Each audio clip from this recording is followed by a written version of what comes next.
Hi, ഞാൻ കവിരാജ് അമ്പലപ്പുഴ. എൻ്റെ Vietnam യാത്രയുടെ 11ാമത്തെ എപ്പിസോഡാണിത്. ഈ വിയറ്റ്നാം യാത്രയുടെ അന്തിമമായ അവസാന ഭാഗങ്ങളിലേക്ക് നമ്മൾ കടന്നുകൊണ്ടിരിക്കുകയാണ്. ഇന്ന് ഹോച്ചിമിനിൽ നിന്ന് ഞങ്ങൾ തിരിച്ച് സൂചിൻ എന്ന ഒരു സ്ഥലത്തേക്കാണ് പോകുന്നത്.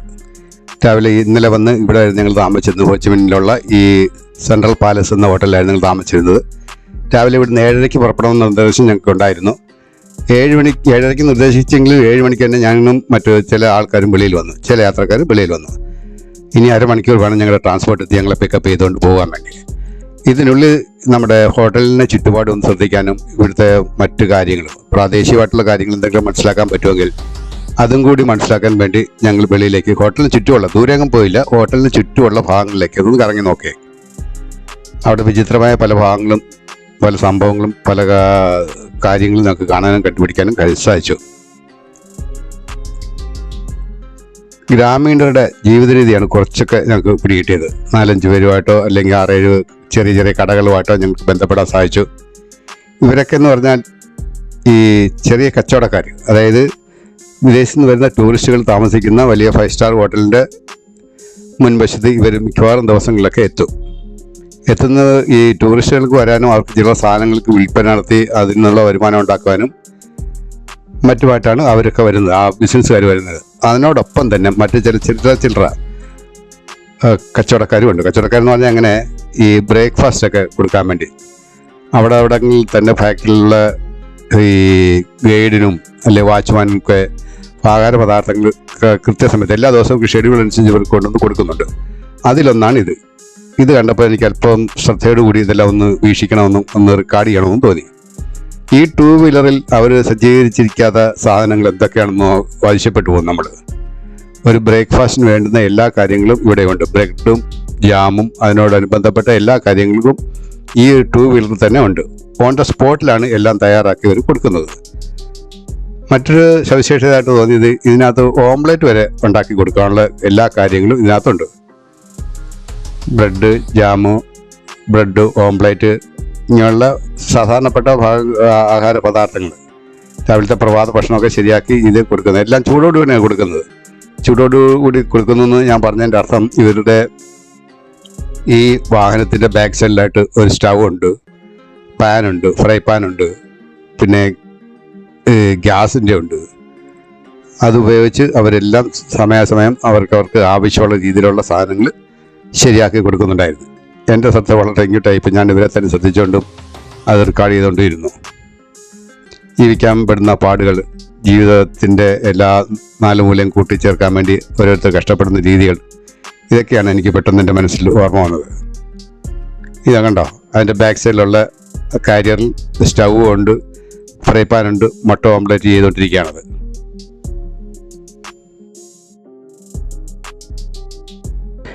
ഇപ്പോൾ ഏകദേശം വണ്ടി വരാനുള്ള സമയം അടുത്തുകൊണ്ടിരിക്കുന്നു. അതിനുള്ളിലാണ് എൻ്റെ ഒരു ശ്രദ്ധ മറ്റൊരു രീതിയിലേക്ക് എന്നെ ആകർഷിച്ചത്. വളരെ വിചിത്രമായിട്ടുള്ള ഒരു സംഭവം. നിങ്ങൾ വിശ്വസിക്കുമെന്നറിയില്ല, എന്നാലും അതിനുവേണ്ടി തന്നെയാണ് പ്രത്യേകിച്ച് ഞാനത് റെക്കോർഡ് ചെയ്തിരിക്കുന്നത്. ഇവിടെ വിയറ്റ്നാം കറൻസിക്ക് യാതൊരു വിലയില്ല, അവർക്കത് വേണ്ട. ഒപ്പം US ഡോളർ കൊടുത്താലും അവർക്കത് തിരിഞ്ഞു നോക്കുക പോലും ചെയ്യില്ല.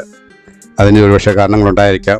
അതിന് നമ്മൾ ന്യായീകരിക്കുന്നതിനും നല്ലത്. കാരണം അവർക്ക് ഇഷ്ടമല്ല US ഡോളർ, അതുകൊണ്ട് തന്നെ അവർക്കത് വാങ്ങിക്കത്തില്ല, ഒന്നുമില്ല.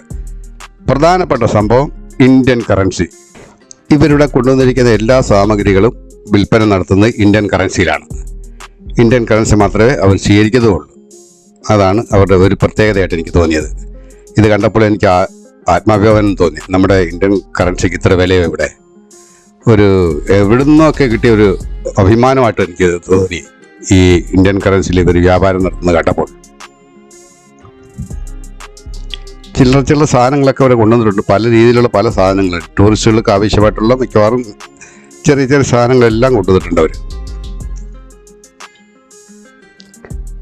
അതെല്ലാവരും ഇഷ്ടാനുസരണം ഓരോരുത്തർക്ക് ആവശ്യമുള്ള രീതിയിൽ എല്ലാവരും വാങ്ങിക്കുന്നുണ്ട്.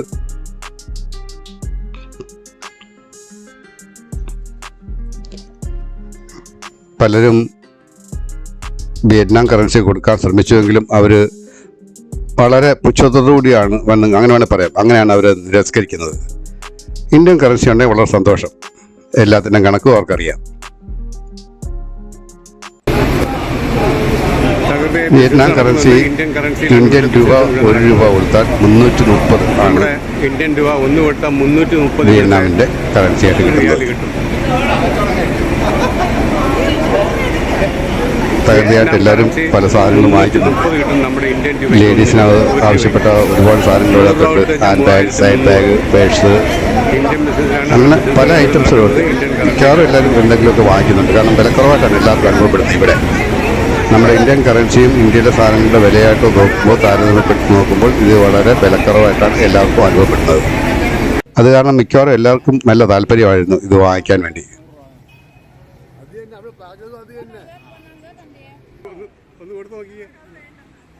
ഒന്ന് ശ്രദ്ധിച്ചു വിയറ്റ്നാം കറൻസി കൊടുത്തിട്ട് പുള്ളിക്കാരൻ്റെ റിയാക്ഷൻ.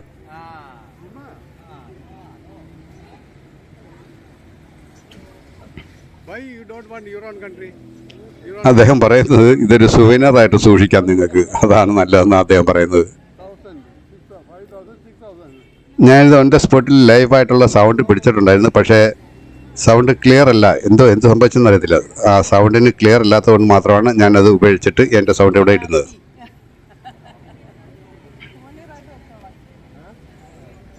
സുവൈനറായിട്ട് സൂക്ഷിക്കുന്നതായിരിക്കും നല്ലതെന്നാണ് അവരുടെ അഭിപ്രായം.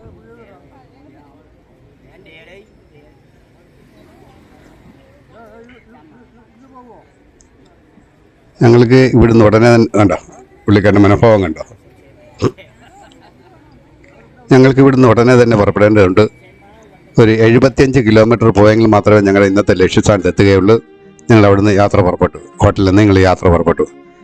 75 കിലോമീറ്റർ ചെന്നെങ്കിൽ മാത്രമേ സീച്ചി എന്ന സ്ഥലത്ത് എത്തുകയുള്ളൂ. അതിനുള്ള പ്രത്യേകത എന്ന് പറഞ്ഞാൽ, ആ സ്ഥലത്തിനുള്ള പ്രത്യേകത എന്ന് പറഞ്ഞാൽ, വിയറ്റ്നാം ഗറില്ലകൾ 85,000 വിയറ്റ്നാം ഗറില്ലകൾ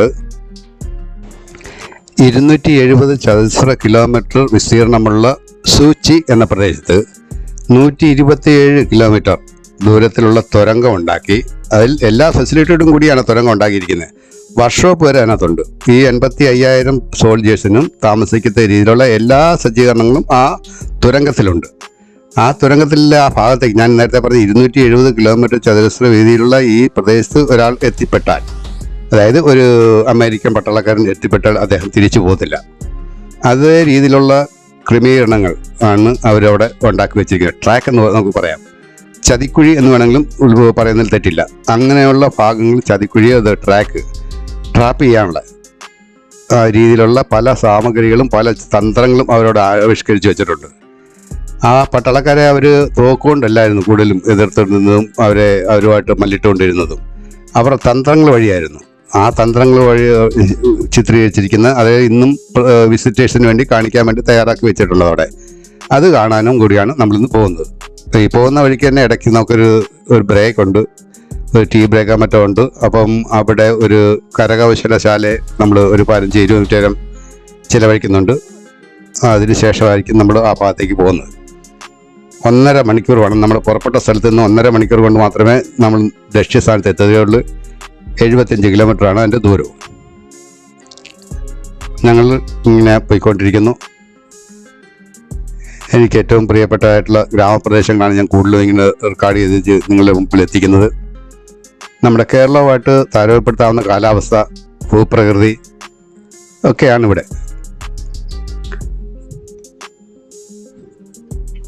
ഒരു കാര്യത്തിൽ വളരെ അതിശയം തോന്നുന്നുണ്ട്. തകർന്നടിഞ്ഞ ഒരു രാജ്യം, അവിടെ നിന്ന് പടിപടിയായിട്ട് ഉയർന്നു വന്നിരിക്കുന്ന രാജ്യം. അത് എത്ര വർഷമായിക്കണോ? 75 വരെയല്ലേ അതിൻ്റെ യുദ്ധങ്ങളും ഗറില്ലകളും ആയിട്ടുള്ള യുദ്ധങ്ങൾ. അതിനുശേഷം തുച്ഛമായ വർഷങ്ങൾ കൊണ്ട് ഏത് രീതിയിൽ അത് ഉയർത്തെഴുന്നേറ്റു. അവരുടെ ആ പരിശ്രമ ഫലം അതൊന്ന് പ്രശംസനീയമാണ്. അവരുടെ പ്രവർത്തന ഫലം അവരതേ രീതിയിലാണ് ഇത് ഉയർത്തിക്കൊണ്ട് വന്നിരിക്കുന്നത്. വിയറ്റ്നാമും അമേരിക്കയും തമ്മിലുള്ള യുദ്ധത്തിൻ്റെ കാഠിന്യാവസ്ഥ, അല്ലെ മൂർധന്യാവസ്ഥ 1960 മുതൽ 70 വരെയായിരുന്നു. അതിൻ്റെ പ്രധാന കാരണം അമേരിക്ക പറഞ്ഞത് കമ്മ്യൂണിസത്തെ ലോകത്തിൽ നിന്ന് തുടച്ചു നീക്കാൻ വേണ്ടിയായിരുന്നു എന്നാണ്. പക്ഷെ അതല്ല. അതിൻ്റെ പിന്നാലെ ഒരുപാട് യുദ്ധതന്ത്രങ്ങളുണ്ടായിരുന്നു, രാജ്യ താല്പര്യങ്ങളുണ്ടായിരുന്നു, മറ്റു പല ഘടകങ്ങളും ഇതിൻ്റെ പിന്നിൽ ഉണ്ടായിരുന്നു. അങ്ങനെയാണ് ഈ യുദ്ധം പുറപ്പെട്ടതും വിയറ്റ്നാമിനെ അടിച്ചൊതുക്കി ആ ഭാഗത്ത് അമേരിക്കയ്ക്ക് സ്ഥാനം ഉറപ്പിക്കാൻ വേണ്ടി ശ്രമിച്ചതും. പക്ഷേ വിയറ്റ്നാമിൻ്റെ മുമ്പിൽ അമേരിക്ക തോൽക്കുകയാണ് ഉണ്ടായത്.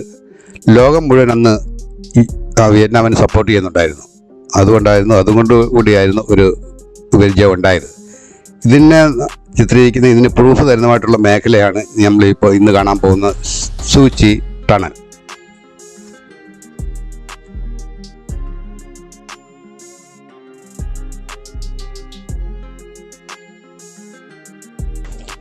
ഈ സൂചി ടണലിനെ കുറിച്ച് ഇപ്പോൾ ഞങ്ങളുടെ ഗൈഡ് ഞങ്ങൾക്ക് ചില വിവരങ്ങൾ തന്നിരുന്നു.